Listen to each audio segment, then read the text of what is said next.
You're listening to Civic Media.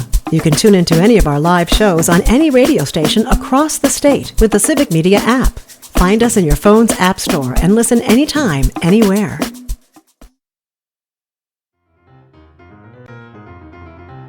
Welcome to Amicus, a law review with Jim Santel, Civic Media's weekly review and discussion of some of the most significant news stories in the areas of law, government, courts, and the aspiration for justice.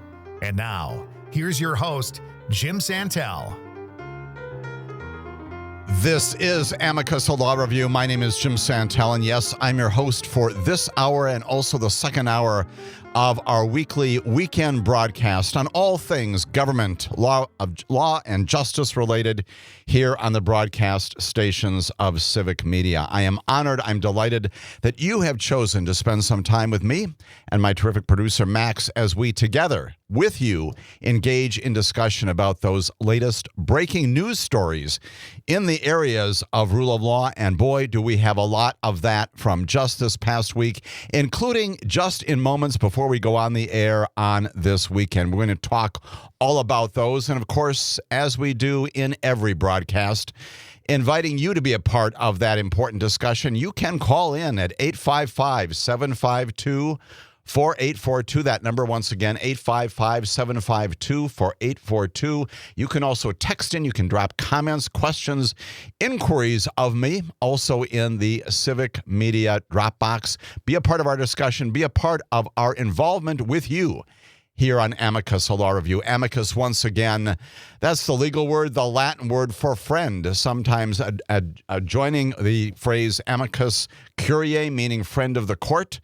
The notion is that we are your friend in terms of providing with information, insight, something you don't otherwise know about what's going on in the area of law, and that is our commission here on our weekend broadcast. Once again, lots to get to. Let me tell you about the syllabus this weekend on Amicus, a law review.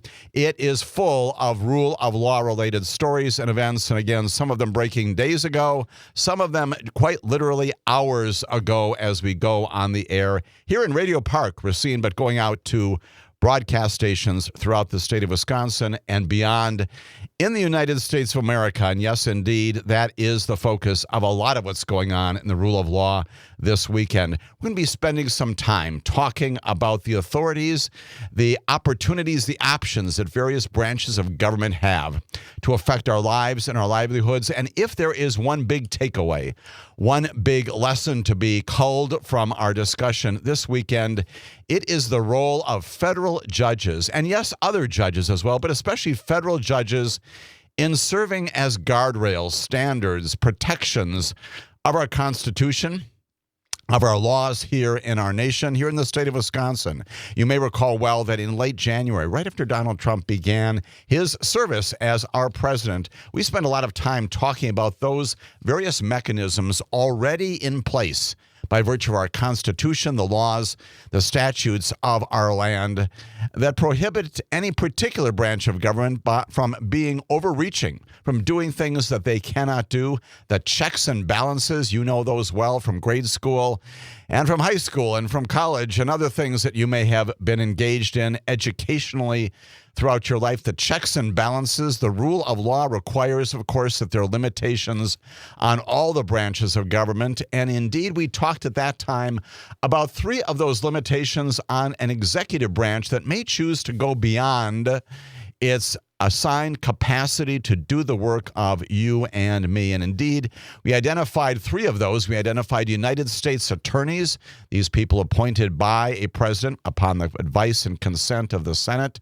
to serve as the local federal law enforcement officers. We identified grand juries, branches of the courts, not the executive branch, branches of the courts, 23 people gathered in every single one of the 93 districts throughout our nation and our territories to decide whether or not particular indictments should be issued, determining probable cause.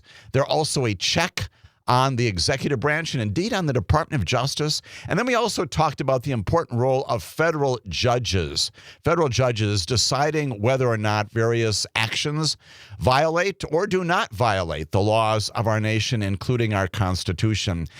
We don't know a lot about what's going on with grand juries right now because, again, under Rule 6 of the Federal Rules of Criminal Procedure, those proceedings are not public, they're private. We don't know about the extent to which grand juries have been checking any actions by this Department of Justice when it comes to proposing indictments for political reasons, which is the great concern that is out there.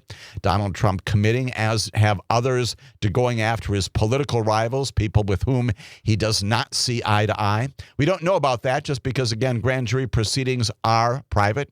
But we perhaps will know about that down the road if indeed particular targets, their attorneys, particular defendants find themselves on the receiving end of grand jury subpoenas and other proceedings there. We know a little bit more about the United States attorneys, including at least one of them in the District of Columbia who sure seems to be bent on doing exactly what the president wants him to do. We'll see what the other U.S. attorneys do as they come into office in the weeks and months ahead. But this weekend, especially focusing on the third major guardrail, the third major standard that is out there to ensure that a president, in this case Donald Trump, but any president under any administration, does not run afoul of the Constitution and of the laws and of the administrative procedures, all those things that are in place by virtue of our electing a Congress that decides what the law is, that tells us what the law is by virtue of passing legislation. Those pieces of legislation, of course, if they're to become law, have to be signed by a president, but they become the law of the land. And federal judges, and in particular district court judges, in recent weeks and days and even, yes, hours, are responsible now more than ever before for putting the brakes on many, not all, but some of the things that Donald Trump and his administration have been doing, proposing, finding in the context of what are called temporary restraining orders, enjoining the administration from doing various things that it wants to do.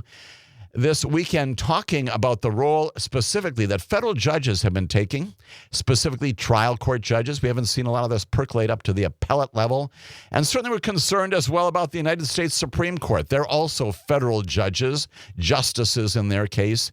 And we'll talk a little bit more about the commission given a president to do perhaps exactly the kinds of things that Donald Trump has been doing in these first 20 days or so of his presidency. We're going to go back again as a part of our review, not only talking about federal judges, but the commission given by the United States Supreme Court right before the 4th of July last year, a number of months ago in that major case, that constitution-changing case that gave to presidents not only immunities when it comes to crimes committed in office, as stunning and shocking as that should still sound to all of you, but also talked about the power and the need for a very strong executive branch, needs to act quickly, needs to act decisively, needs to act in greater power, in greater dimension than the other branches of government. I'm going to read to you again during the course of our broadcast this weekend exactly what the Supreme Court has said about that,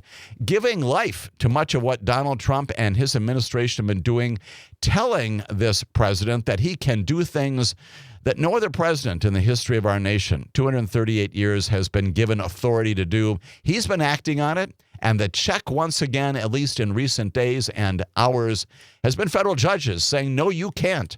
No, you can't do that. Of course, the jury, as they say, is still out on much of this. Why?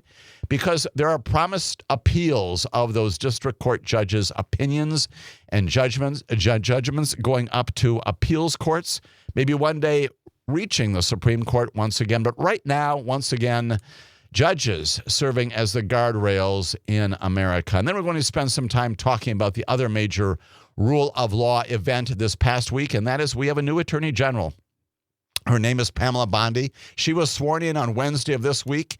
And following up on what we talked about just last week while Pamela Bondi was still going through the confirmation process, you recall well that we talked about these major changes affecting already the Civil Rights Division, shutting down cases, prohibiting the lawyers there from going ahead with consent decrees when it comes to policing in America. We talked about the movement of attorneys outside of the Civil Rights Division into other areas, including sanctuary cities, protections, that is, protections for the government and the Trump administration's view that those sanctuary cities should not be doing what they're doing. We talked about the honors program, the way in which these incoming attorneys had their employment situations canceled as a result of what was going on. We talked about the firing of prosecutors, which have increased even since the time of our last broadcast. Firing prosecutors who were involved with Jack Smith in prosecuting that now dismissed case out of the District of Columbia,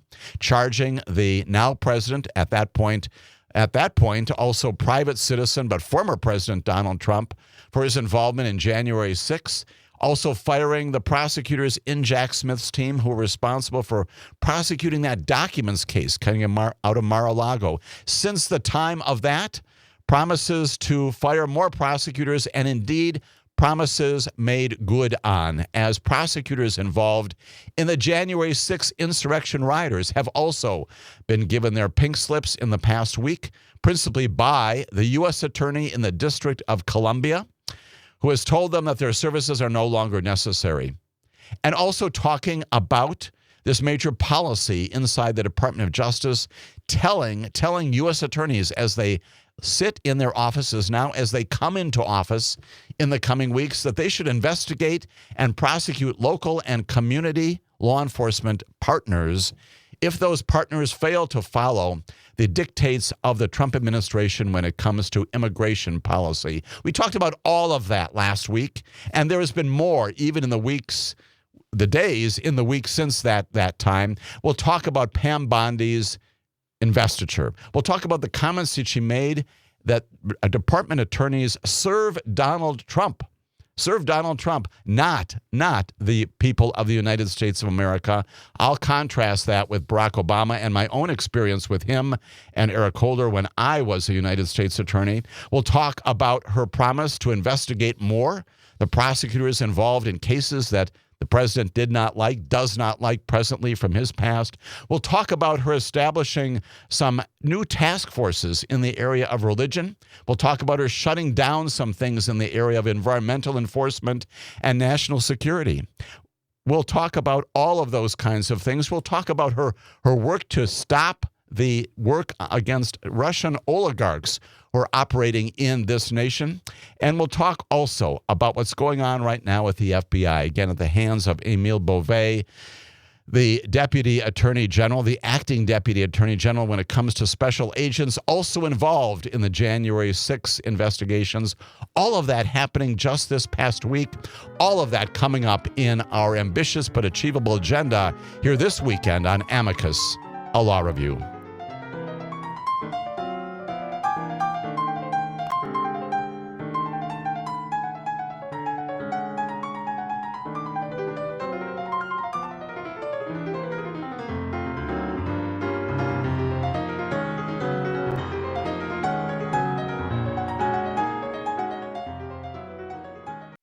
You're listening to Civic Media. Stay up to date on the latest news and information for your local community and Wisconsin by signing up for our free email newsletter. Visit civicmedia.us/email to get started.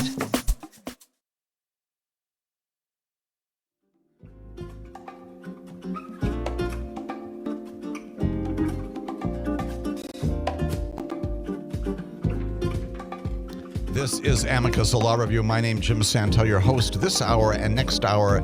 Max and I taking your questions, your inquiries, your comments, your observations at 855-752-4842. Being part of our discussion this weekend here on Amicus, a Law Review.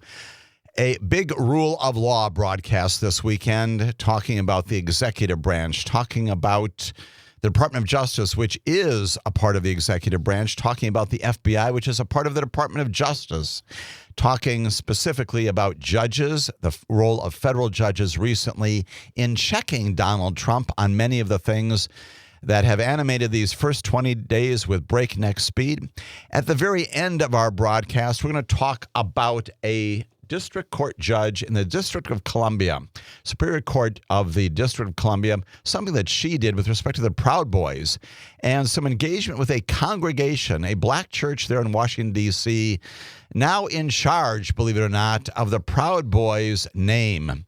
and the copyrighted merchandise and other things of its symbols, now in the responsibility of a black church there in Washington, based upon the work and the decision of a district court, a trial judge in the Superior Court of District of Columbia. I'm going to save that story for the very end, but once again, emphasizing the role of judges when it comes to checking not only government, but also private parties, individuals who may engage in conduct violative of law. In that particular case, a judge interceding and making some important decisions after Enrique Tarrio and the Proud Boys vandalized that black church in Washington, D.C. We'll tell you what happened in that particular case, but we're going to begin by doing a little bit of inventory. It's a lot. It's a lot of things going on right now. A bit of inventory just to set the stage for the kinds of things that we have seen over the period of the past 20 days or so, the first 3 weeks of the Trump administration. Not all of these are directly rule of law, justice related, but all of them, in one way or another, defying legal limits at a minimum, raising questions about the authority of a president to act, and in many cases, simply acting unconstitutionally, as federal judges are beginning to find. All of them probably given strength and given emphasis by a Supreme Court that back in July of last year told all presidents, including this one, that they've got an awful lot of power. Donald Trump exercising that power now in many different ways. Let me give you just a laundry list of the kinds of things that he has done. This first one started arguably even before he began to be the president. You recall well that he ordered the Justice Department, really on his first hours as president, but even before that, not to enforce a legislative ban on TikTok for 75 days, and to notify the app and its business partners that defying the law is no criminal offense. Well, in fact, that law, established by the Congress, by a bipartisan Congress, finding that there's a privacy concern with TikTok, there's a national security concern with TikTok, a bipartisan Congress passed legislation fairly decisively barring TikTok from operating in the United States unless and until there's a buyer identified, until its Chinese owner sells it, and giving a president some authority to extend that if indeed there is a buyer. I recognize fully that the issue about First Amendment rights when it comes to TikTok is one of those things that reasonable people can disagree on. That's a good thing. We enforce and we observe and we embrace the First Amendment in all things that we do. Nonetheless, the law of this nation was that TikTok going out of business, and indeed it did, you may recall, on January 19th. The president, contrary to the law, regardless of what you think about whether TikTok is a legitimate First Amendment exerciser of rights here in America, nonetheless, the president directing the Department of Justice not to enforce the law with respect to TikTok, one of the first things he did as the president, virtually on the same day, required blanket temporary freezes on most foreign aid. The longer that lasts, blocking, again, congressionally improved spending. It comes into greater intention with something called the Impoundment Control Act. The president can't do those kinds of things after the Congress has spoken and told the president that he, one day, perhaps she, is obliged to exercise his responsibilities. Her responsibility is consistent with the law. Did the same thing with respect to a domestic grants freeze. The Office of Management and Budget, OMB, was ordered agencies to carry out a blanket temporary freeze up to $3 trillion, with a cap with a T, $3 trillion in domestic grants and other government spending. The freeze has already been temporarily blocked by two courts after plaintiffs raised challenges to that, including some of the things called the Administrative Procedures Act and, yes, indeed, the First Amendment. So we've got some federal judges stopping that from happening as well. USAID, very much in the news as late as just this past week, and indeed late in the day on Friday. He moved to dismantle the agency and fold its functions into the State Department, making it under the rubric of Secretary of State Marco Rubio. Again, violation of the USAID Constitution, if you will, the legislation establishing it, and structuring that agency as a stand-alone agency, not subject to the oversight and review of the president. We'll talk more about what a federal judge did late in this past week. Inspectors General.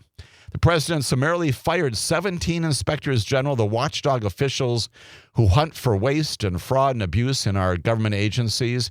The law says that presidents have to give Congress, once again, 30 days notice and a written substantive rationale, including detailed and case-specific reasons before any removal can be happening here. Violation of the law, once again, Mr. President, when it comes to firing inspectors general. The National Labor Relations Board, this one hasn't gotten a whole lot of attention, but he summarily fired a member of the independent agency before her term was up. And it paralyzed the NLRB that does an awful lot with respect to labor in our country, leaving without a quorum. Well, a law says that presidents may only remove board members upon notice and hearing for neglect of duty or malfeasance in office, but for no other cause. That's what the law says. That's what Congress once again said. The president acting in violation of the law in firing that member of the independent NLRB.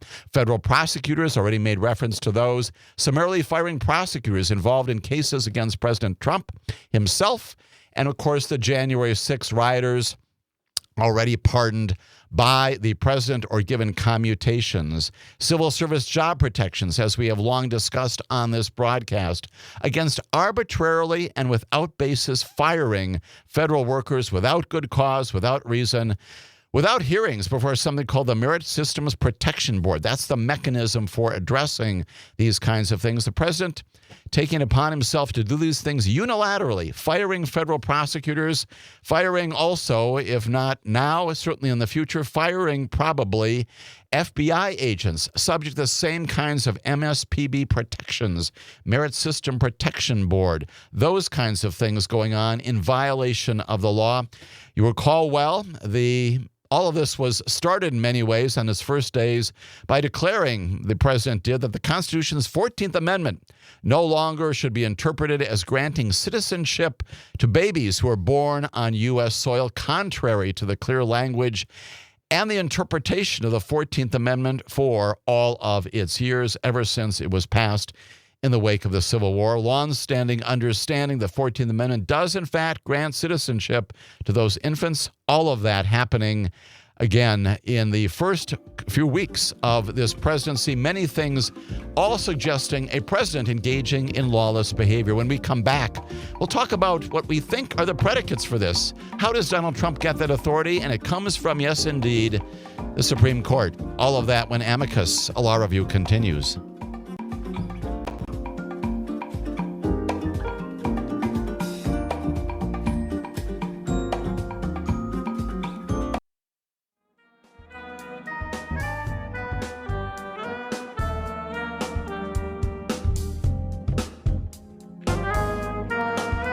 This is Amicus, a law review. My name is Jim Santel, your host this hour and next hour as well, joined in the studio here in Radio Park by my wonderful producer, Max. And together we're taking your phone calls at 855-752-4842. You can also be in touch with us by dropping a note, a comment, an observation, a question in the Dropbox, Civic Media.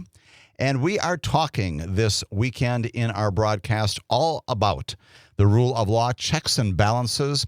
In our first segments, identifying a laundry list, very summarily, not a lot of detail there, believe it or not, about 10 or 12 different ways in which the current president, Donald Trump, is running afoul of established not just principles and mores and ways of doing things, the models of our nation, but also running afoul, arguably, as federal district court judges are telling us, of the Constitution and the laws of our land. Many, many different ways, domestically, foreign actions, and a lot of the responses by federal judges happening almost in real time as parties who are aggrieved by the things that the president is doing run into federal court and say this is in violation of the law.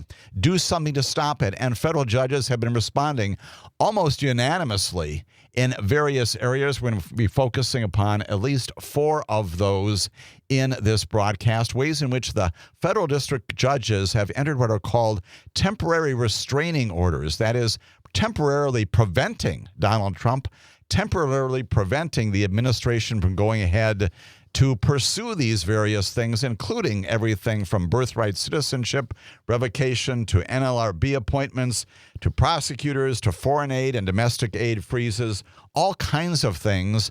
Again, those TROs do not stay in place indefinitely. They're subject to follow-up hearings, and indeed, there's been at least one of those when it comes to that birthright citizenship issue that we'll talk about this weekend as well. Federal judges, among the guardrails, the standards, the ways in which checks and balances still work in America, even if the executive branch engaging in violative conduct, even if we have yet to see whether U.S. attorneys out there will also enforce or not enforce the laws of our land.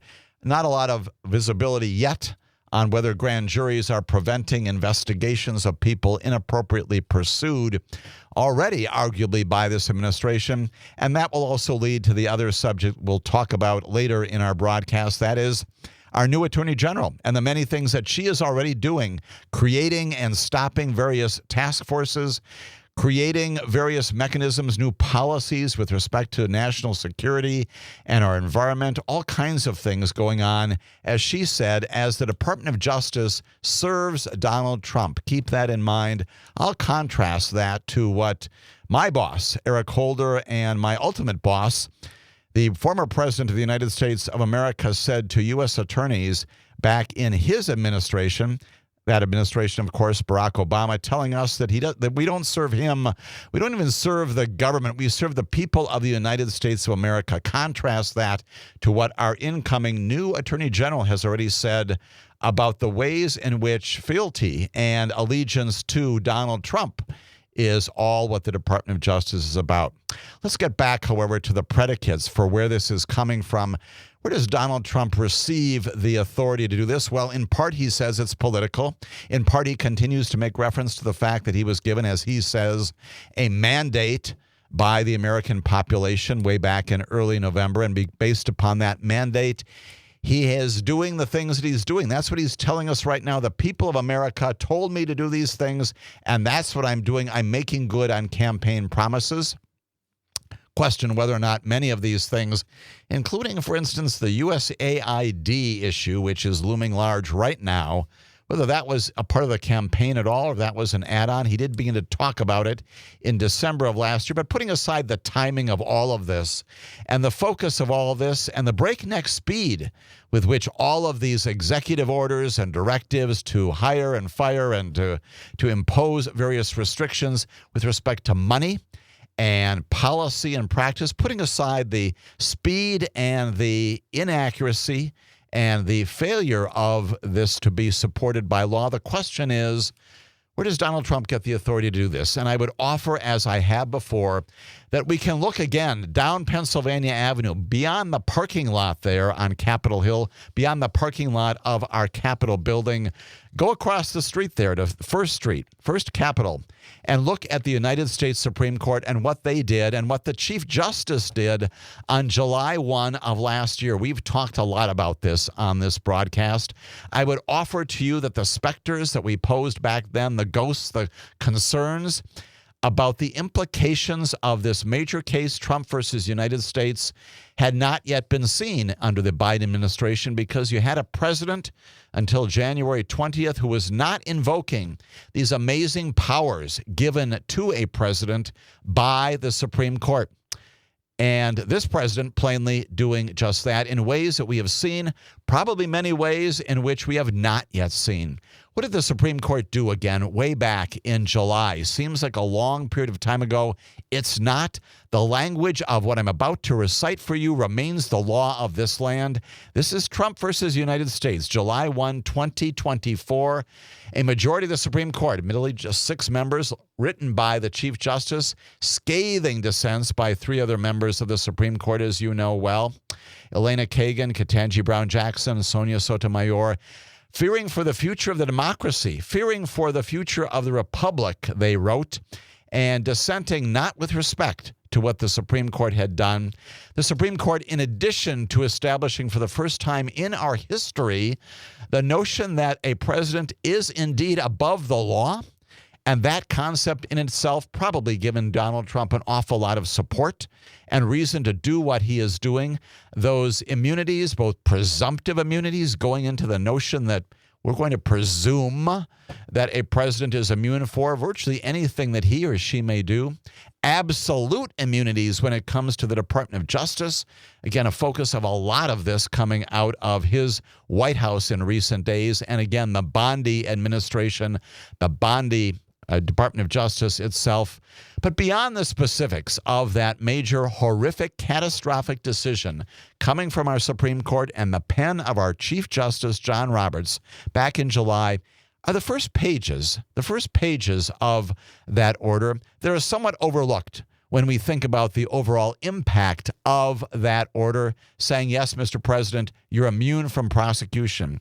Because as an antecedent to that, as a predicate for coming to that conclusion, the Supreme Court went back and revisited the notion of executive authority, lots and lots of pages before then, and cobbled together, based upon some very, very random, and yes, they exist, but not in the way that the Supreme Court put them together, all sorts of little bits and pieces to establish an all-powerful executive branch of the sort that we have not seen before. Let's hear what the Supreme Court told Joe Biden. Let's hear what the Supreme Court has told Donald Trump and is telling presidents in the future. Until this law, until this decision is somehow rescinded or put on the dung heap where it should be of Supreme Court decisions, here's what the Supreme Court is telling our current president. Said this: the president occupies a unique position in the constitutional scheme. Well, let's stop right there.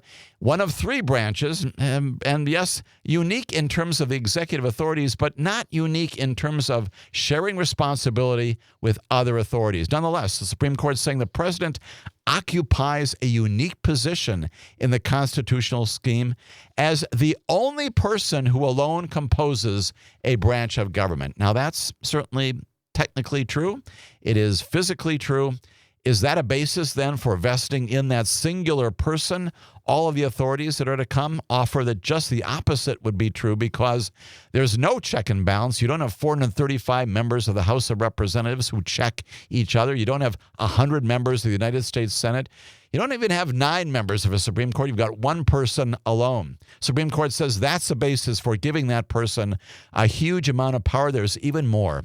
The framers, John Roberts tells us, sought to encourage energetic, vigorous, decisive, and speedy execution of the laws by placing in the hands of a single, constitutionally indispensable individual the ultimate authority that, in respect to the other branches, the Constitution divides among many.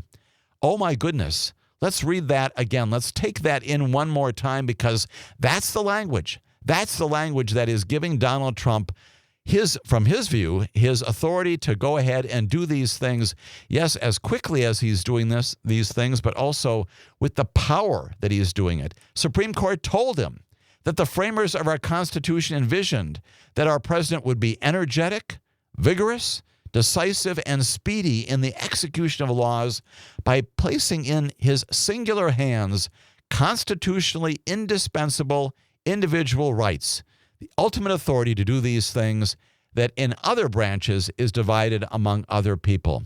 That language should also make the hair on the back of your necks stand up.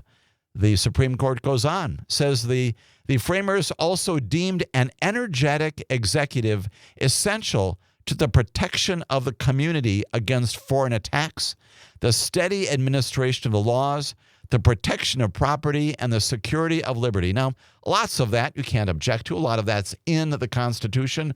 We envision that. But in the wake of that notion that all of those powers are to be executed with the energy and vigor and decisiveness and speed and muscularity that the Supreme Court envisions, that's what we're seeing now. This is the Supreme Court's language coming true. The purpose, John Roberts went on to say, of a vigorous and energetic executive is to ensure good government.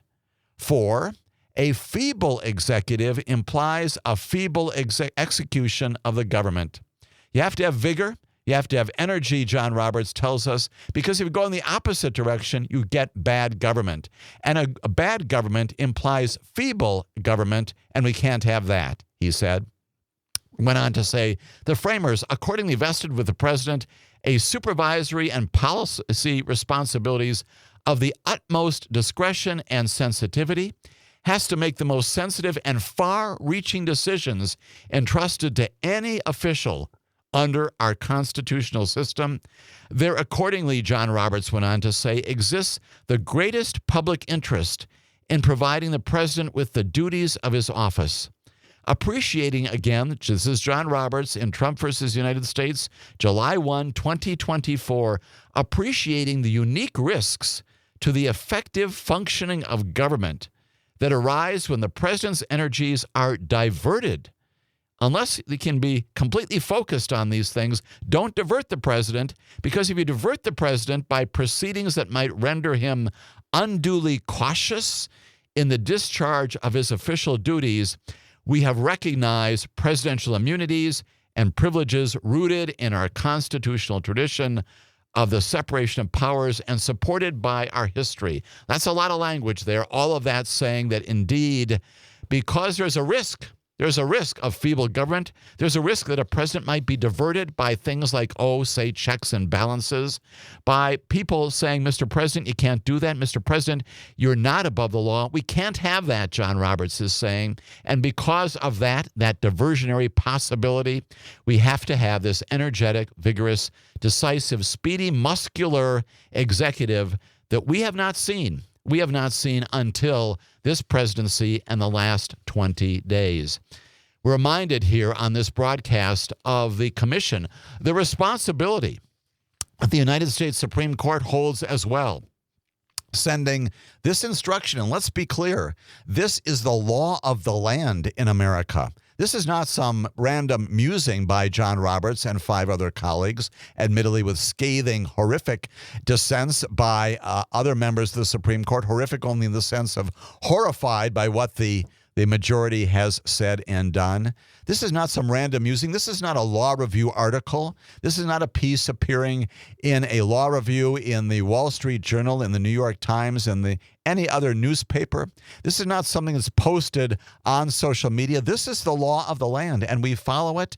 And indeed, I would offer here, as we begin to think about what Donald Trump is doing under the rule of law and whether there are still guardrails, this is the commission by the United States Supreme Court, your court, given to Donald Trump. When we continue, we'll talk about some of those guardrails coming in from federal judges and the possibility that much of this may get back to that same Supreme Court at some point in the future of our nation. Right here on Amicus, a law review.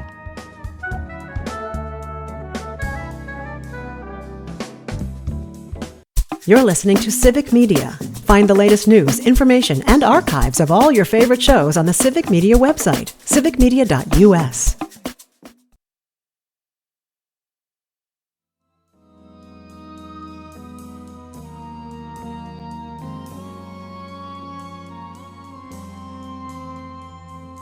This is Amicus, a law review. My name is Jim Santel. We're spending a lot of time necessarily talking this weekend about Donald Trump and his decisions in many, many areas of government operation, both domestically and overseas, issuing executive orders telling people inside the administration what the Trump administration now demands of them, even as members of his cabinet fall into place, including our recently invested Attorney General Pam Bondi. We're going to be spending some time in our next hour talking about the continuing work that she has done, continuing the work of a fellow named Emile Beauvais, who's been acting as the acting Deputy Attorney General. We'll talk about what Pam Bondi has done just in this past week to further implement the plans and policies, the law enforcement, the rule of law policies of this president that also include all of these other things which we've already taken very, very broad and superficial inventory of in the areas of,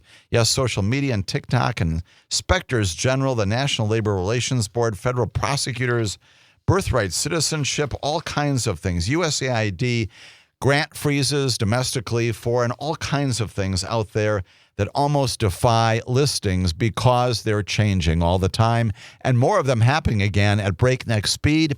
Gets us back to what the Supreme Court has said, which is that we anticipate according to the Supreme Court, that an executive, a president, should act with that breakneck speed, energetic, quickly, nimble, muscular, doing all those kinds of things with vigor and decisive action. We're getting that. We're getting that, Mr. Chief Justice.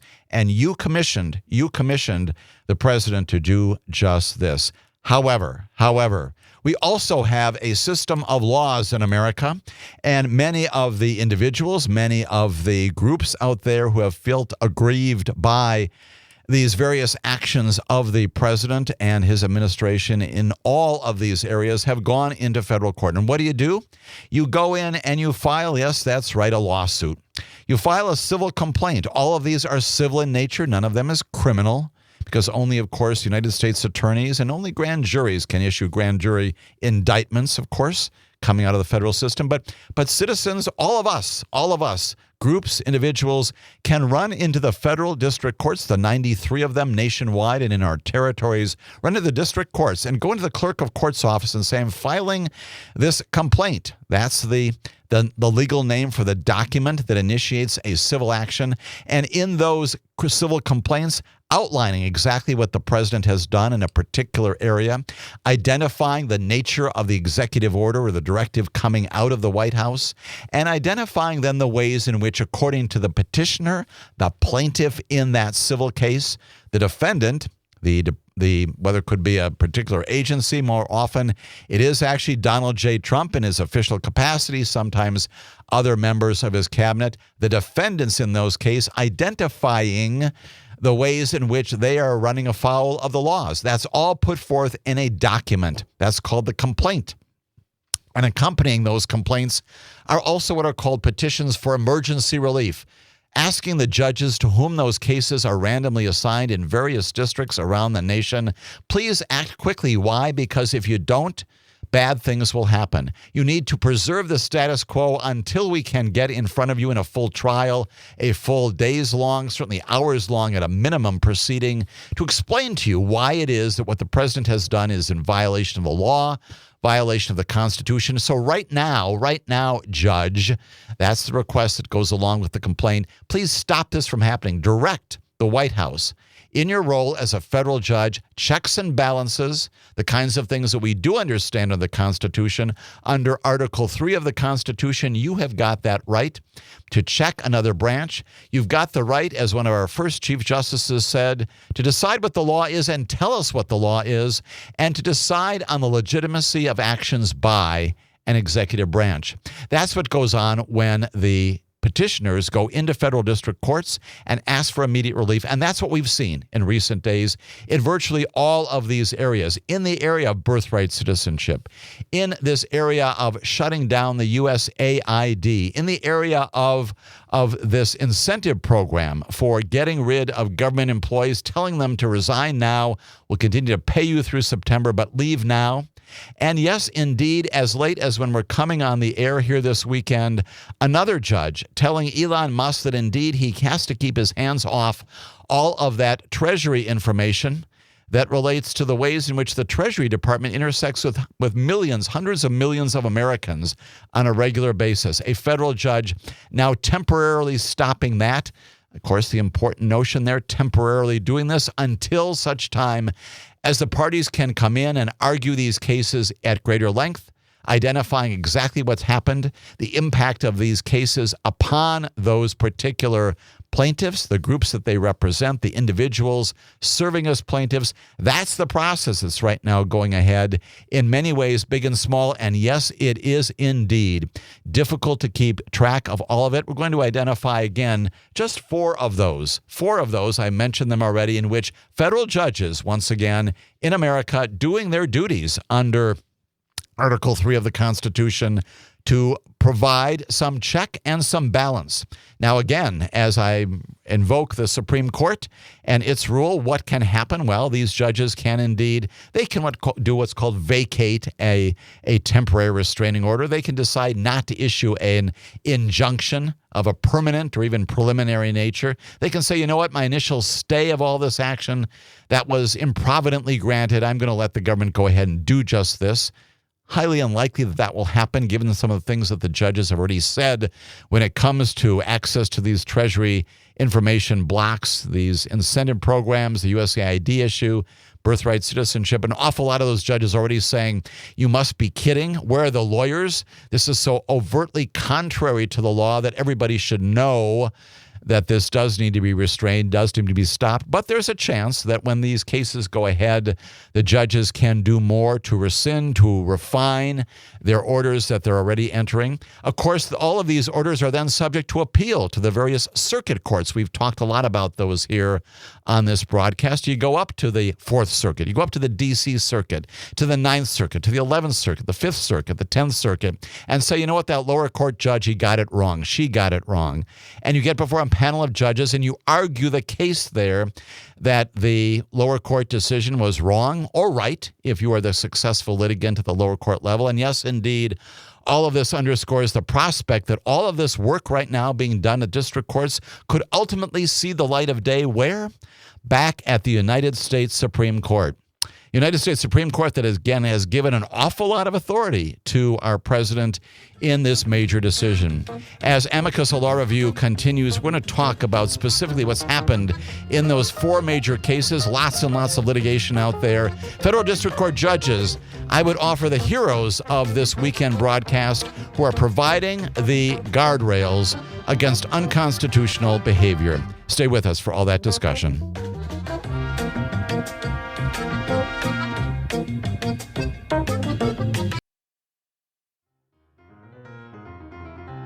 Welcome to Amicus, a law review with Jim Santel, Civic Media's weekly review and discussion of some of the most significant news stories in the areas of law, government, courts, and the aspiration for justice.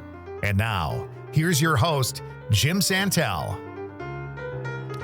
This is Amicus, a law review, and my name is Jim Santel. I'm your host for this, the second hour of our broadcast this weekend, addressing in ways that we often do the trappings of the rule of law, the invocations of that in real time in America.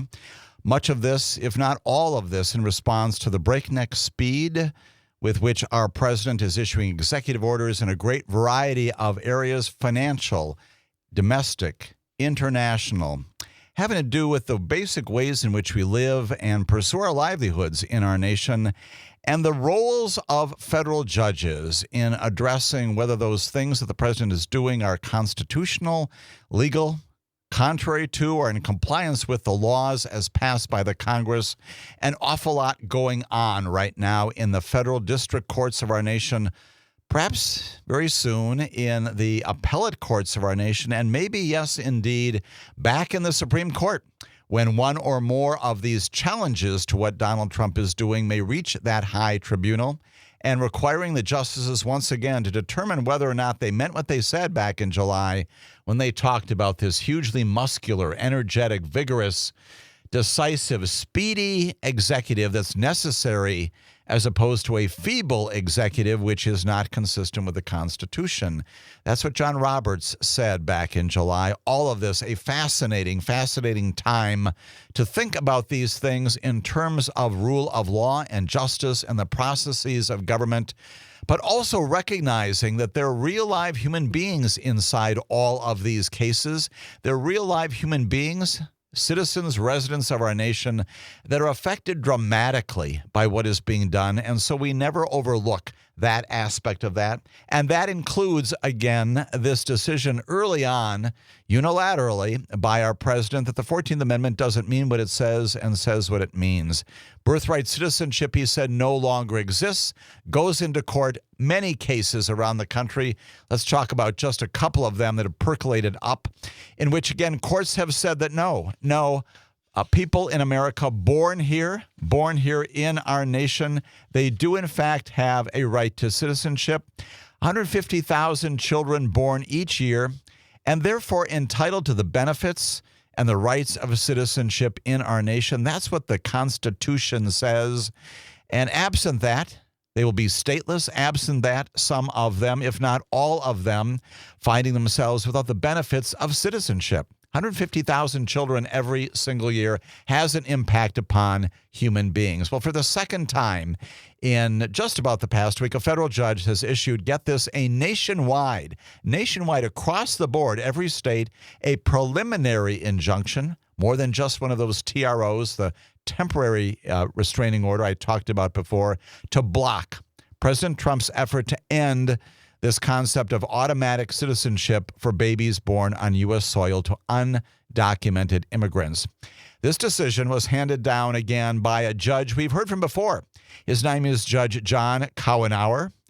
It was issued in Seattle. It came a day after another judge in Maryland across the nation did the same thing, also issuing a nationwide injunction, a nationwide ban against President Trump's executive order seeking to ban this concept of birthright citizenship.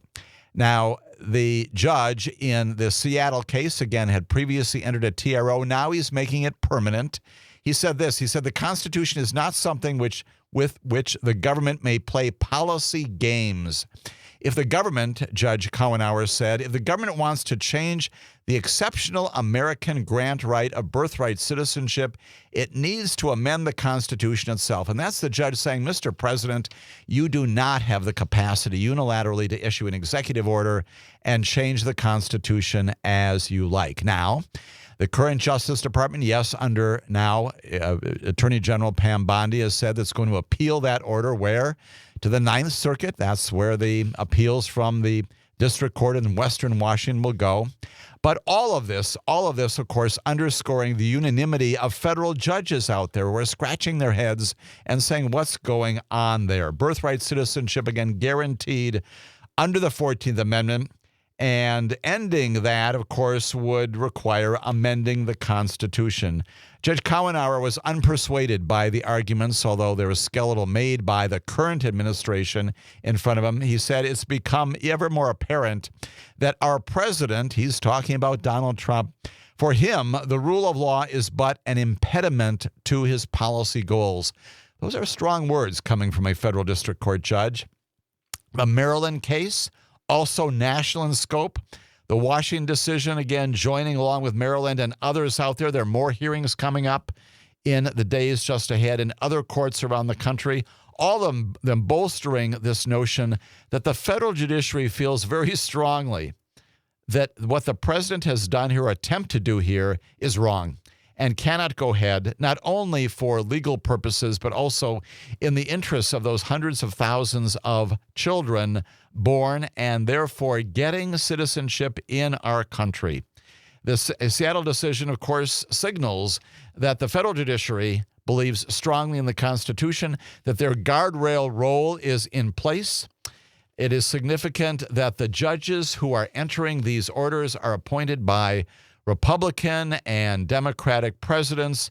We shouldn't have to say that. We shouldn't have to say that in America, but it underscores the unanimity, the nonpartisan nature of these decisions being issued, and indeed telling Donald Trump that he is wrong, that he cannot exercise his authority as he has been doing it, and that this energetic and decisive action that the Supreme Court has apparently given to him does not extend to changing the Constitution, Mr. President. That's the guardrail that we're seeing just in recent days and weeks. We will continue to see that as more district judges enter initial injunctions, TROs, permanent injunctions, and as these cases percolate up to the circuit courts as well. Let's talk about another federal program. This one's a bit more curious because it's a part of the administration's overall effort to try to reduce the overall federal workload and workforce in particular that has a huge workload. We've talked a lot about the importance of civil servants in our system. They're the ones who make government go. They're the ones who are responsible for, in their independence and their apolitical, nonpartisan approach to work, should be doing the work of you and me, ensuring that we are served according to the law without partisan interference. The administration is saying we'd like a lot of you to leave. Please leave, and if you leave, this is the promise initially given by the administration, if you leave now, we'll guarantee that you're paid through September. That particular package, of course, getting a lot of attacks once again in the federal district courts. We'll get to what has happened coming out of a federal judge's pen in Massachusetts in just a moment, but also underscoring the lack of legality for even that. An awful lot of people in Congress, other places saying that is violative, once again, of congressional action. We don't simply fire people and yet continue to provide them with an economic benefit of employment they no longer have. That's simply violative, contrary to the basic understandings, frankly, of any business, including that of the United States of America. So what happens is that the government, through the administration, announces this thing called the fork in the road plan. Presumably, you've got a fork in the road now. You can either continue to work for us, maybe we're going to fire you, we're not sure, or you can leave now, and we'll pay you for some of the months just ahead. Detailed in an email sent to about 2 million federal employees just in recent times, it offers workers, once again, the chance to resign and be paid through the end of September without any congressional authorization. Nothing out there to support that as well. Labor unions picking up on that, members of Congress picking up on that and saying, can't do that, Mr. President. Challenging the legality of this, going into court, urging employees not to accept the offer ahead of a deadline of just this past week, saying that if you do resign, and indeed, according to the press secretary coming out of the White House, her name is Caroline Leavitt. You've begun to get to know her a bit. More than 40,000 federal workers have already accepted that offer, for which there's no predicate. That, according to the White House press secretary, she said, we encourage people still to do that. Federal workers in the city should accept this very generous offer, she said, adding, we'll find highly competent individuals who want to fill these roles. In other words, leave your civil service positions.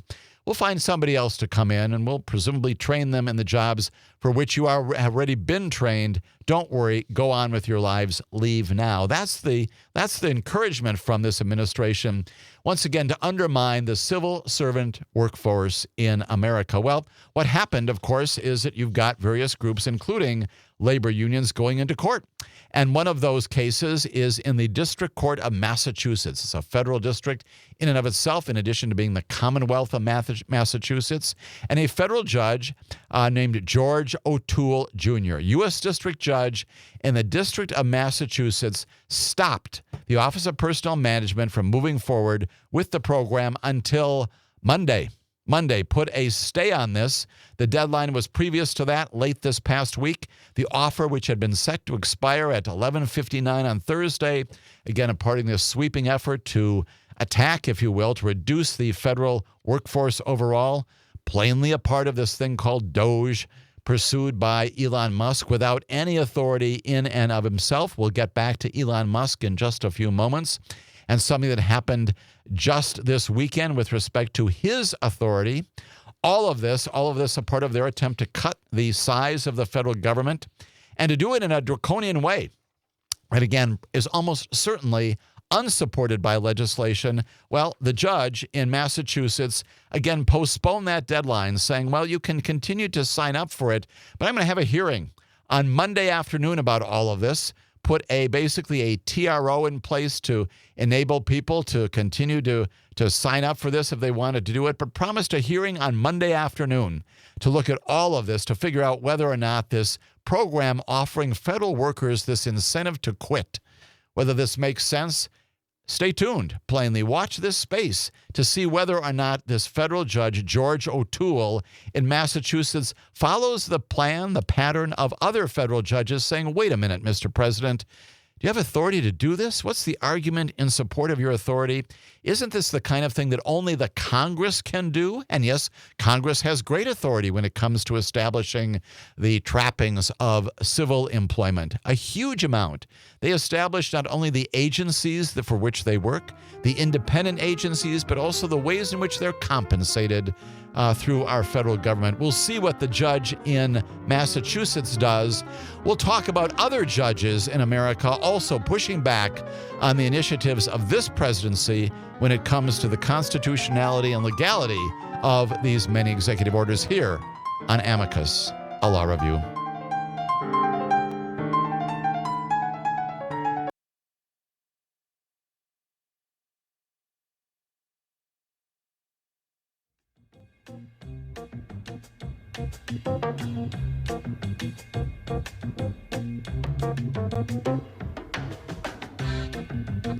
This is Amicus Solar Review, spending a lot of time talking about the status of these many breakneck speed orders being issued by the White House, changing the ways in which government works and not to the better. Let's talk next about USAID, the United States Agency for International Development. A bit of a programming note here. Yesterday, that is on Friday of this past week, had the great opportunity to sit in the Dom Salvia show as the host of that and spent the greater portion of that broadcast talking all about the United States Agency for International Development, its genesis, and what it does as a predicate to understanding what the president and the Secretary of State have been doing with respect to that agency. I commend to your attention, to the extent that you want to go back and pull up that podcast of the Dom Salvia show just on Friday of this past week, a huge discussion with many of you in the community expressing outrage about what is happening with the United States International Agency for International Development, an independent agency. And that's where we begin. Important to understand. Yes, if you had to describe them in terms of their function, are they executive in nature? Yes, they are. They provide an awful lot of support for our international partners out there. We'll get to that in just a moment. But it's an independent agency, not subject to oversight and review direction of the presidency. There are a lot of those agencies in America in our constitutional development. Budget of over $50 billion sounds like a huge amount. It is, but also represents somewhere around 1% of our total national budget. About 10,000 employees worldwide. Let's get to their particular purpose. What do? They provide disaster relief to some of our partners and even countries in which we don't have strong partnerships. Poverty relief in nations needing that support in dramatic ways. Technical cooperation for global issues, including things like the environment, environmental justice overseas as well. Bilateral initiatives enabling, for example, the representatives of USAID to tap into the resources and the human resources of our own agencies in providing support for our international neighbors. Socioeconomic development. This one's huge. Enabling foreign countries, again, with our assistance, yes, our economic support, but mostly our human resources support, engaging with communities, the neighborhoods in which these USAID offices are located in countries around the world, quite literally Africa, Asia, Latin America, Middle East, Eastern Europe, and other places, all of them stationed around the world to try to promote the interests of justice, yes, but also, again, focusing upon human beings, providing them relief, suffering from disasters and poverty and economic blight, all kinds of things out there, socioeconomic development, technical assistance, financial assistance, public and private partnerships in those foreign nations, all of that, developing the ability of foreign countries to do these things under what? The encouragement and the support of, yes, indeed, the United States of America, and also sending the message that, yes, indeed, ally with us, and we will continue to support you. Ally with others who may seek your attention. We're the ones giving you that attention, right? And so the Chinas and the Russias are out there. Those are not the folks who are necessarily getting the support that these countries necessarily, they're not giving the support these countries need, even as they compete with us in the international scheme for the attention of emerging democracies, emerging nations. There's also a huge diplomatic, international, and yes, indeed, national security interest in what we do overseas. Top of the list, humanity. But second and third down the road, it's in our national interest to have presence in nations around the world and to help our friends around the world. What has happened recently? Well, we know well that in recent times, the president has attempted to, and it appears this weekend to be pretty successful in bringing to an end the United States AID. The plan was to put 2,200 employees on paid leave And recall, nearly all of those agency workers have brought a huge amount of confusion caused by this, as the president has directed, again, through his edicts, that all of these employees begin to dismantle the USAID offices around the world, shutter them. We know that in Washington, D.C. alone, right there in D.C., that the USAID office has basically been darkened. The lights are off. The signs outside the building have been covered. And this, of course, a part of the president's plan to bring USAID to its close. Also a part, of course, about his overall view that the USAID, among many other agencies, bloated too many people working already. Well, all of that, of course, getting an awful lot of attention internationally, an awful lot of people in the international community, including our allies, saying we need this support. We rely upon this support for our people, for the good things that USAID has done. And indeed, once again, group goes into a federal district court, this time again in Washington, D.C., and they get in front of a judge named Carl Nichols. You may remember him because he's been one of the judges who's also imposed a lot of sentences upon those January 6th rioters, those insurrectionists. We've talked a lot about Carl Nichols, U.S. District Court for the District of Columbia. For what it's worth, once again, he is a Trump appointee. And yes, indeed, Carl Nichols, late this past week, issued a restraining order, temporary restraining order, pausing this imminent administrative leave of 2,200 USAID employees and a plan to withdraw nearly all of the agency's overseas workers within 30 days. Mr. President, Carl Nichols says you can't do this. He also ordered the temporary reinstatement of 500 agency employees already on administrative leave by virtue of what the president has directed inappropriately, unconstitutionally, with respect to this independent agency. Carl Nichols, federal district court judge, guardrail like the other judges, coming in and late this past week ordering the Trump administration to halt, at least for now, some elements of this omnibus attempt to shut down the U.S. Agency for International Development. The unions that brought this lawsuit, they're the plaintiffs, had called upon the court to block this based upon this unconstitutional and illegal action, saying it had generated a global humanitarian crisis and, yes, threatened American strategic interests. That's what the union had said. Again, the union of employees here, they represent foreign service officers. Judge Nichols had said the unions had established the employees affected by the leave and withdrawal offers would suffer irreparable harm, as would others in our nation and around the world. Global humanitarian crisis threatening American strategic interests. Significantly, the lawsuit also said not a single one of the defense actions to dismantle USAID, and by defendants, we're talking about Donald Trump and his policy implementers, were taken pursuant to congressional authorization and pursuant to federal statute. Congress, once again, is the only entity that may lawfully dismantle the agency. That's the allegation in the civil complaint to bring this forward, and that's the concept with which Judge Carl Nichols has agreed.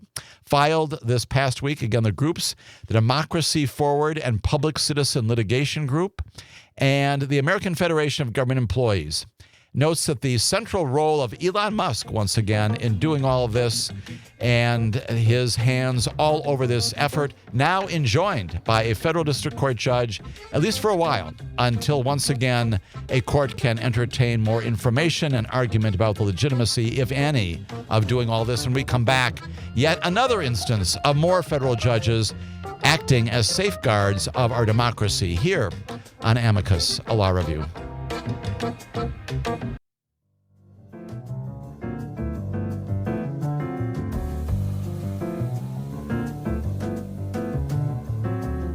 This is Amicus, a law review. My name is Jim Santel, talking today principally about the role of federal judges. Yes, federal judges in serving as the guardrails against many, if not all, of these administrative decisions, these executive orders issued by our president. We've talked about the ways in which multiple federal judges have told him, that is the president, that you cannot proceed with this birthright citizenship amendment to the Constitution. You cannot proceed, Mr. President, with this process for getting rid of federal employees in this incentive program, or at least not for now.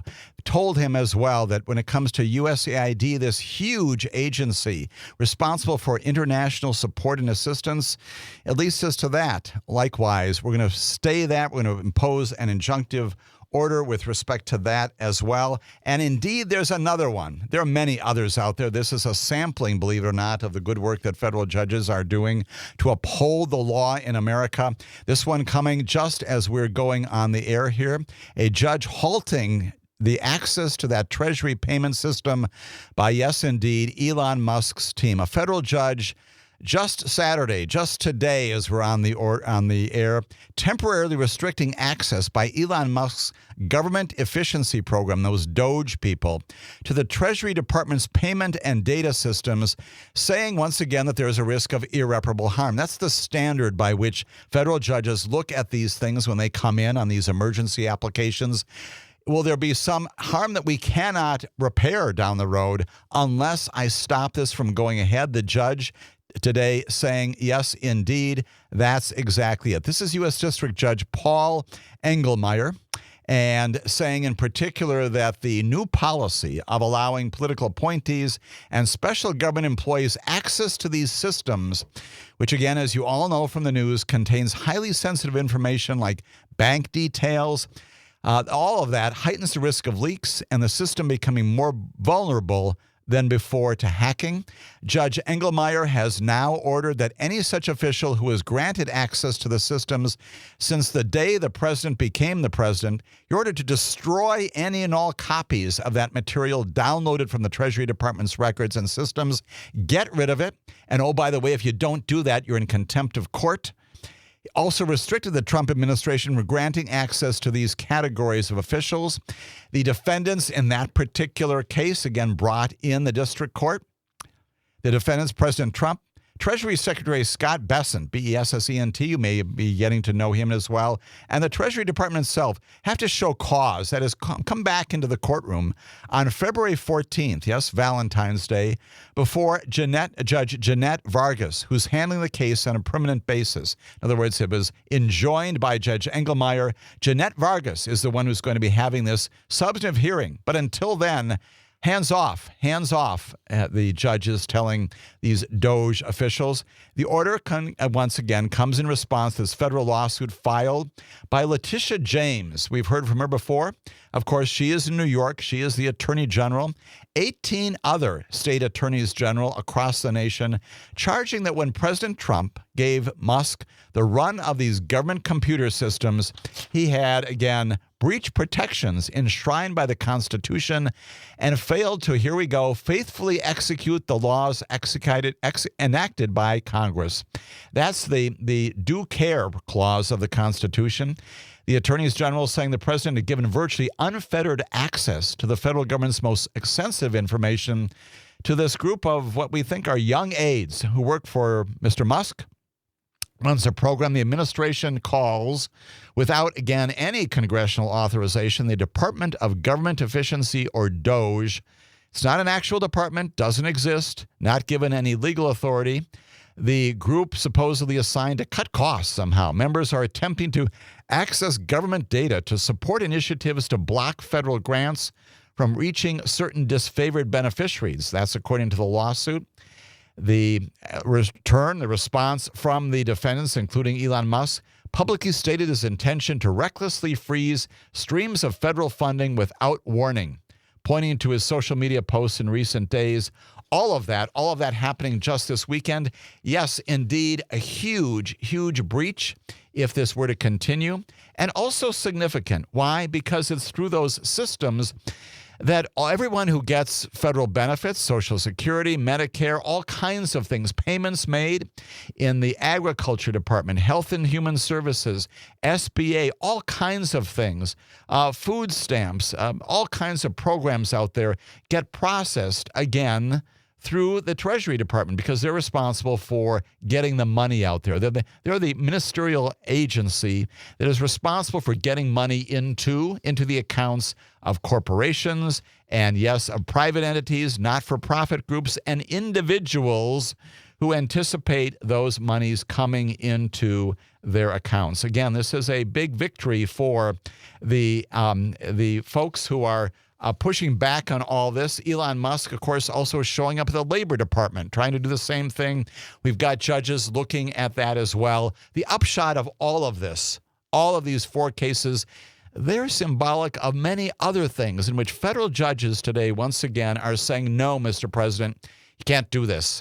And at a minimum, scheduling more hearings at which time there will be an exposition, testimony given, documents presented about not only what these orders are to the extent that they're understandable at all, but also the impact that they're having upon human beings in America, human beings across the face of the planet. Birthright citizenship, USAID, Treasury Department, this incentive program for jobs, all of them being stopped by federal judges, or at least for the time being, against the better advice of the advice, again, in quotes, of the lawyers who are surrounding Donald Trump. And I make that point just because many of the judges are also asking out loud, where are the lawyers who are surrounding the president? The lawyers, not the judges, the lawyers surrounding the president and saying, Mr. President, you can't be doing these kinds of things. Where are the lawyers, these judges are also asking?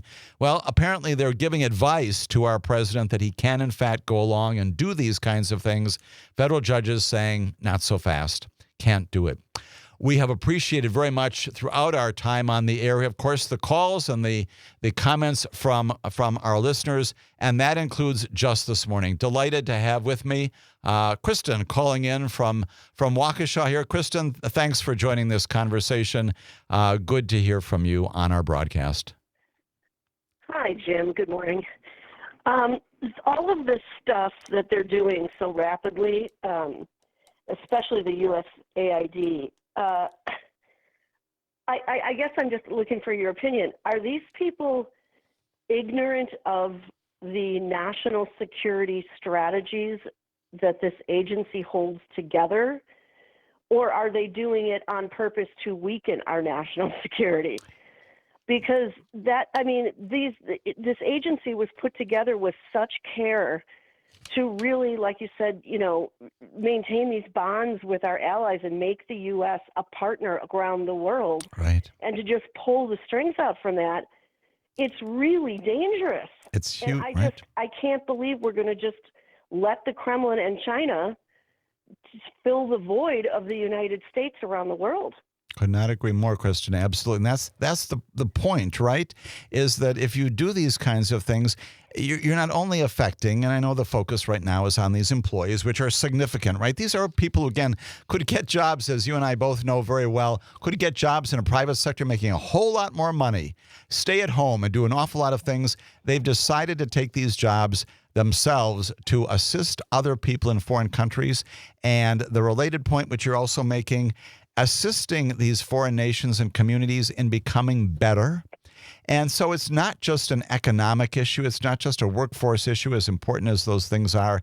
It is, Kristen, could not emphasize enough what you just said, which is it's a national security issue, and it is an international security issue as well.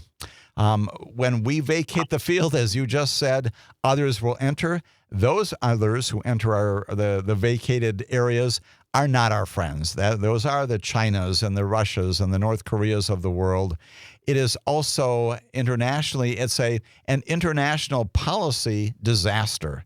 And that's why so many people, including people in Congress on both sides of the political aisle, are responding to this not well and talking about the dramatic impact that this will have upon our national security. Humanitarian assistance, a huge in disaster relief, poverty relief, a huge amount of this. And again, this goes back. The other part of this, of course, is that the Congress routinely, Kristen, as you know, always re-ups the authorization for this. It started way back in 1961. The Foreign Assistance Act basically established the basis for the USAID. John Kennedy, that's right, he's the one who first put this executive order to establish USAID in place. It's been around since the Kennedy administration. Republicans and Democrats alike including Ronald Reagan, who actually increased dramatically the budget for the USAID. Why? Because he did exactly, Kristen, what you said, which is he was concerned about the place of the United States in the world stage and felt that our national interests were in support of doing more to assist our allies and even those people who may be on the fence overseas. Ronald Reagan did that, and the Congress every single year re-ups the authorization of this thing, again, called the Foreign Assistance Act, and supports USAID.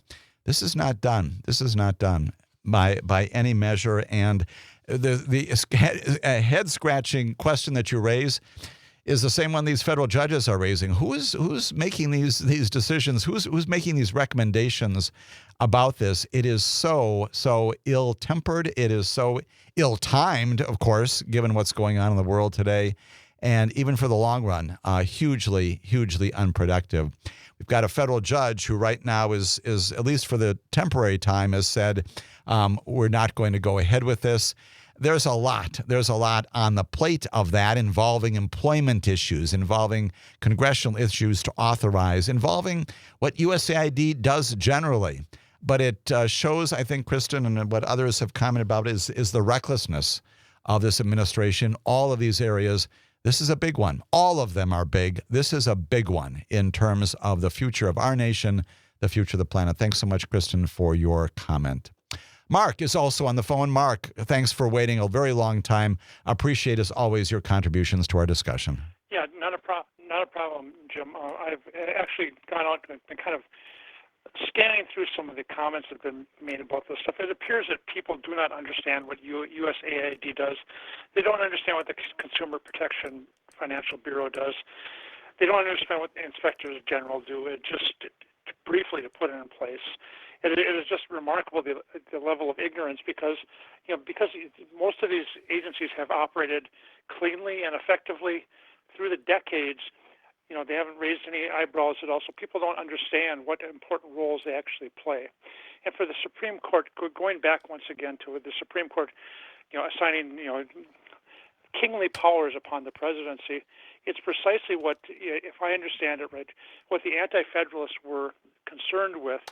And what Alexander Hamilton said, no, you don't need to worry about the king becoming a oriental potentate and be surrounding himself with minions and mistresses and have his army of janissaries he can send out to attack his political foes.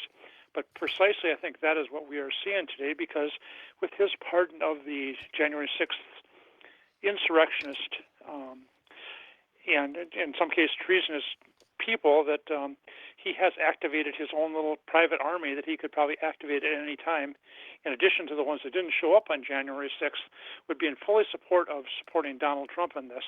I mean, I could be wrong, but given Donald Trump's predilections, then what's to stop him now from declaring, like the old European lords, we see in popular literature, what droit de signor, and describe, well, if there's some young virgin I see I want to have, I just send people out to scoop her up, and right. With the Supreme Court even decided that, that's okay. He's, right. Maybe I'm being hyperbolic. But well, no, I don't think so. I think, at the time of the issuance of this opinion back in July, and certainly that time, I've also sometimes said, I wonder if I'm being hyperbolic. And now we see the implementation of exactly what the Supreme Court said. And so it's not hyperbole, it's reality. And Mark, I appreciate very much your observation about all of this. And yes, indeed, that's one of the reasons why I have this broadcast, Civic Media, out there trying to educate, going deep in some of these issues, making people aware of the implications of these acronyms when it comes to agencies. Mark, thank you so much for that observation. When we come back, we'll talk about the Department of Justice and things going on there. And then finally finishing the program this weekend by talking about the Proud Boys and something that's happened to them at the hands of a Superior Court judge in the District of Columbia. Stay with us for that discussion.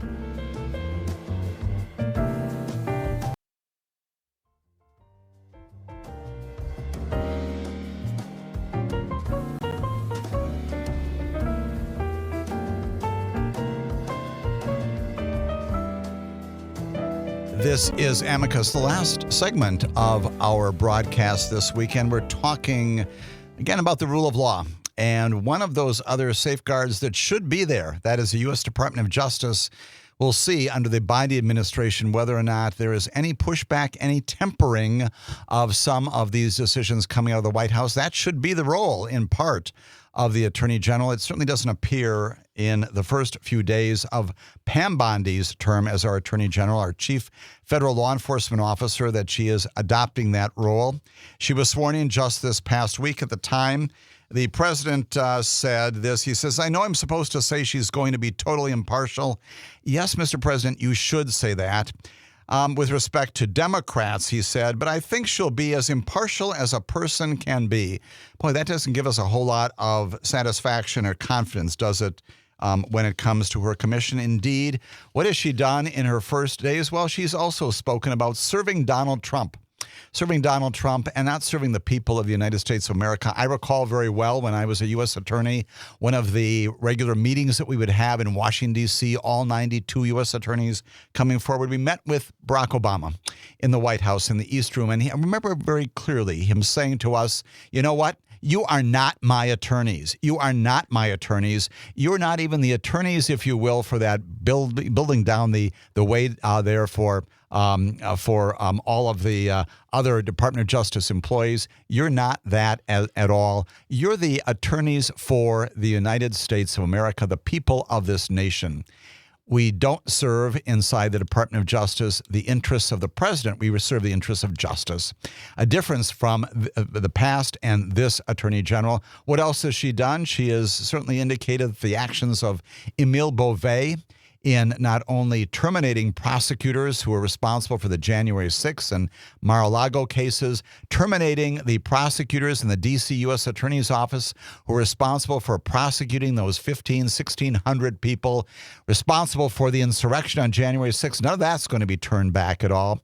She has also got on her desk, of course, this effort to try to address whether there are federal FBI agents who should be terminated. That's going on right now under the auspices of the acting Deputy Attorney General, Emile Beauvais, likewise affecting the legitimacy of the rule of law force internal to the Department of Justice. She's done some other things. She's done a number of other things as well. That includes basically shutting down what has been called a DOJ task force targeting Russian oligarchs. These people are attempting to undermine the safety and security of our nation. Established under the prior administration, we're going to stop that from happening. We're no longer going to be addressing whether Russian oligarchs have an influence inappropriately in our government. She is also, however, establishing another task force. This one has to do with religion. She is establishing, again, announced just this past week by the president, an executive order creating a Justice Department task force to eradicate what he called anti-Christian bias within the federal government. The mission of the task force, according to the Attorney General, is going to be immediately halt all forms of anti-Christian targeting and discrimination in the federal government, including the Department of Justice, the FBI, which is the Department of Justice, the IRS, and other agencies. Will work to fully prosecute anti-Christian violence and vandalism in our society. That also announced by the Attorney General this past week. Again, we'd like to think that our Department of Justice, the White House, would embrace the diversity of all religions without establishing any of them, without breaching that line between government and religion.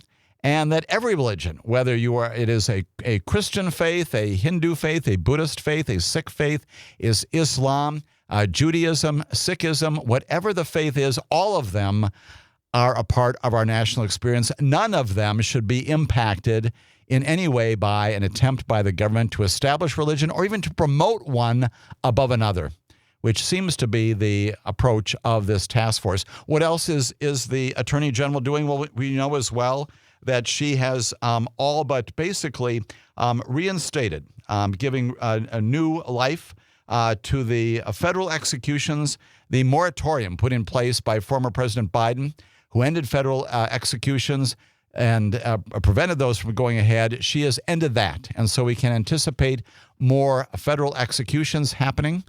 She has ended all diversity, equity, and inclusion efforts within the Department of Justice and required all employees to come back to work no more remote work by February 24th. All of that happening inside the Department of Justice. Huge impacts as well upon our National Security Division, restricting and limiting the ways in which they do their work. A huge impacts as well. Some new policies with respect to environmental work as well. The Environmental and Natural Resources Division, that happening too inside the Department of Justice. We'll talk more about that and the further implications of the Bondi administration, the new Department of Justice, as future editions of Amicus, a Law Review are broadcast. Finally, this news item, also at the hands of a judge. The Proud Boys, again, responsible for much of what happened on January 6th.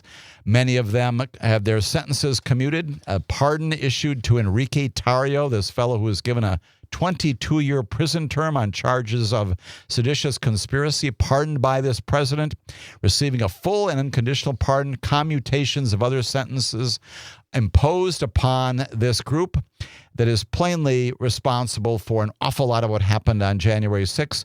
Proud Boys no longer have control over their own name. Under a ruling that was just issued this past week by Superior Court Judge Tanya Jones Bozier. She is in the District of Columbia. She is effectively a state court, although D.C. is not a state. She's basically a state court judge. Effectively means that the Proud Boys chapters across the country can no longer legally use their name or the group's traditional symbols without the permission of, wait for it, the church that was attacked by the Proud Boys in June of 2023. The church was attacked. It was the Metropolitan African American Methodist Episcopal Church. Under this ruling by the judge, the infamous far-right group was stripped of its control over the trademark Proud Boys and was barred from selling any merchandise with either its name or its symbols without the consent of this black church in Washington that its members had previously vandalized. The church had won a $2.8 million default judgment against the Proud Boys, and Enrique Tarrio, several of the subordinates as well, attacked it in a night of violence after a pro-Trump rally that took place at the church. Now, as a result of judges once again enforcing the rule of law in America, this one a state court judge, a trial court judge in Washington, D.C., the rule of law upheld. All of that a part of our continuing discussion here on Amicus, a Law Review. Appreciate so much your participation in our discussion and invite you back again next week as we continue to address law and government and the aspiration for justice in our nation. Have a good week, everybody.